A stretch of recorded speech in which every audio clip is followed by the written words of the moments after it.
आकाश पे और आज हम लोग बात करने वाले हैं कोरोना के बारे में। कोरोना के बारे में ऑल्दो वैसे भी बहुत सारी बातें हो रही है, कोरोना क्या है, इसके सिम्टम्स क्या है, ये किस तरह से फैल रहा है, लेकिन हम इन सारी चीज़ों पे बात नहीं करेंगे। हम बात करेंगे कोरोना के एनवायरमेंटल और ह्यूमैनिटेरियन इफेक्ट्स के बारे में, इससे जो भी की लर्निंग्स निकल करके आती हैं उनके बारे में।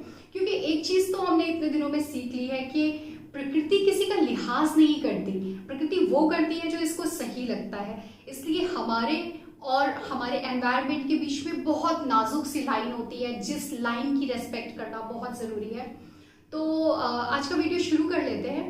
तो दोस्तों, कोरोना की वजह से हमारा कितना नुकसान हुआ है, ये तो एक बार जब ये पूरा तूफान गुजर जाएगा तभी पता चलेगा कि इकोनॉमिक लॉसेस क्या हुए हैं, सोशल लॉसेस क्या हुए हैं, मेंटल लॉसेस क्या हुए हैं।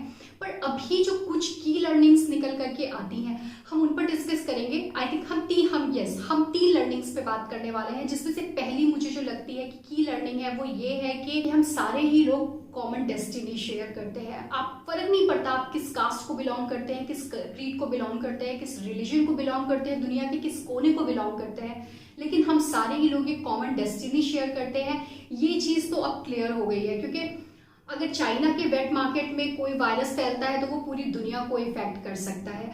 अगर अमेज़न के जंगलों में आग लगेगी तो वो पूरी दुनिया की ऑक्सीजन सप्लाई पे इफेक्ट डालेगी।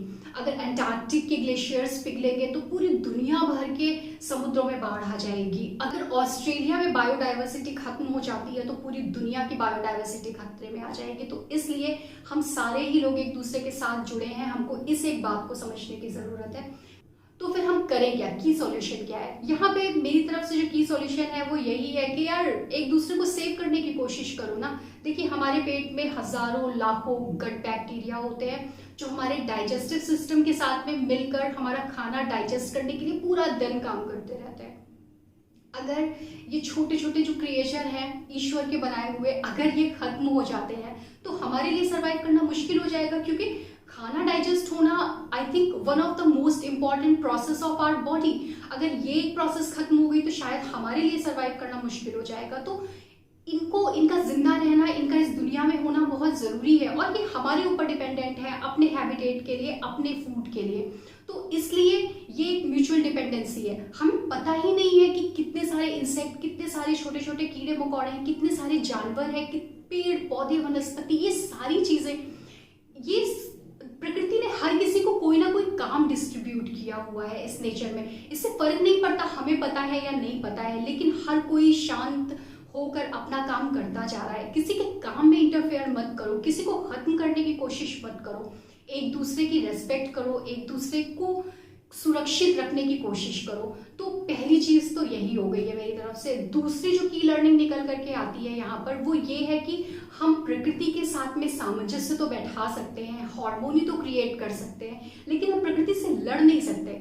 दोस्तों, एक वायरस जो ह्यूमन सोसाइटी में आने के लिए बना ही नहीं था, आज वो हमारी लाइफ का एसेंशियल पार्ट बन गया है। किस लिए? क्योंकि हमने जबरदस्ती जाकर के किसी और के घर को एनक्रोच करने की कोशिश की। हम घुसे थे जंगलों में। हम ये मानने को तैयार ही नहीं है कि ये धरती जितनी हमारी है उतनी और बाकी जीव जंतुओं की भी है। हम इतने लाखों करोड़ों साल में इतने सारे वायरसेस, इतने बैक्टीरिया से लड़ करके, उनसे हर्ड इम्यूनिटी पा करके यहाँ तक पहुँचे हैं, इतने सारे क्लाइमेट चेंज के साथ में लड़े हैं, इतनी सारी प्रॉब्लम्स को, इतना सब कुछ करने के बाद में अगर हम यहाँ तक पहुँचे हैं तो अब हम क्यों खत्म करने पर तुले हुए हैं खुद को और अपने इस एटमॉस्फेयर को, अपने क्लाइमेट को? मुझे समझ नहीं आता। देखिए, लिमिटेड रिसोर्सेज हैं, लिमिटेड रिसोर्सेज से अनलिमिटेड ग्रोथ तो नहीं पाई जा सकती ना। तो हम क्यों नहीं समझते इस चीज को कि ग्रीड का, इच्छाओं का कोई अंत नहीं है। तो मेरी तरफ से जो दूसरा की सॉल्यूशन निकल कर आता है वो यही है कि प्रकृति जो बार बार इंडिकेशंस दे रही है, हमको वो इंडिकेशंस समझने की जरूरत है। हमको ये समझने की जरूरत है कि हम 2 लाख साल पुराने इंसान नहीं है जो कि जंगली जानवरों को कच्चा खा लेता था और सब ठीक रहता था। आज हम इवॉल्व होकर यहाँ तक पहुंचे हैं। जंगली जानवरों को कच्चा खाने के लिए हमारी बॉडी कंपेटेबल नहीं है, और उन्हीं जानवरों को पकाकर खाने के लिए प्रकृति कंपेटेबल नहीं है। तो हम लोगों को इन सारी चीजों को समझने की जरूरत है। We have to respect the limit of nature, we have to think twice even thrice before eating anything.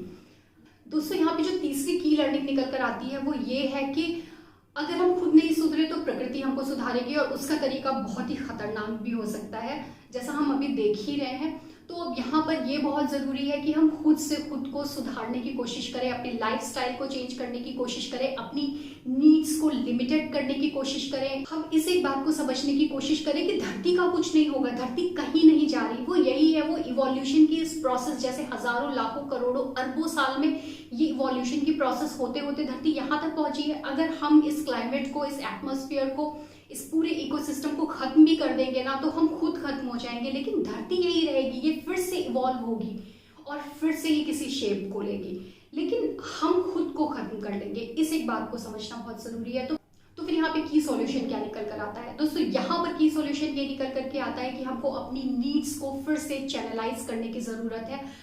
क्या चीजें हमको किस तरह से यूज करनी है, उसके पहले हर चीज के पॉजिटिव्स और नेगेटिव्स के बारे में सोचने की जरूरत है। आपको ये समझने की जरूरत है कि पैसे तो मशीन में छापे जा सकते हैं, लेकिन पेड़, जमीन, पानी, हवा, ये सब कुछ नहीं छापा जा सकता। ये सारे रिसोर्सेज लिमिटेड हैं। हम लोगों को मटेरियलिज्म के पीछे भागना छोड़ने की जरूरत है। हम लोग को बहुत सारे पेड़ लगाने की जरूरत है।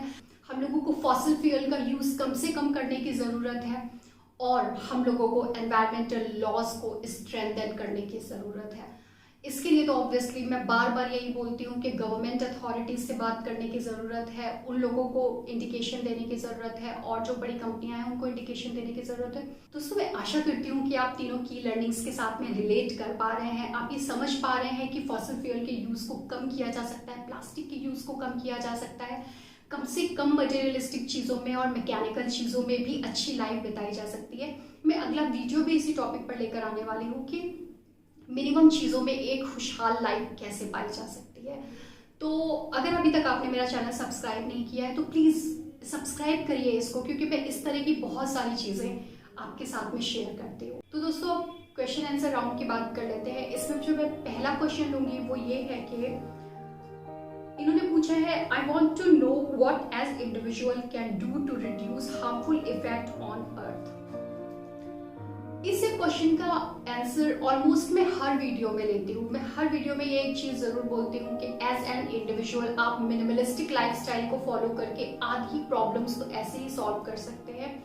आप कम फॉसिल फ्यूल यूज करिए, कम प्लास्टिक यूज करिए, कम फालतू की चीजें खरीदिए, जीरो वेस्ट लाइफस्टाइल फॉलो करने की कोशिश करिए, प्लांट्स बहुत ज्यादा लगाइए और इन सारी चीजों से भी जो सबसे ज्यादा जरूरी है वो ये है कि गवर्नमेंट अथॉरिटीज से और लोकल अथॉरिटीज से क्वेश्चन आंसर करते रहिए।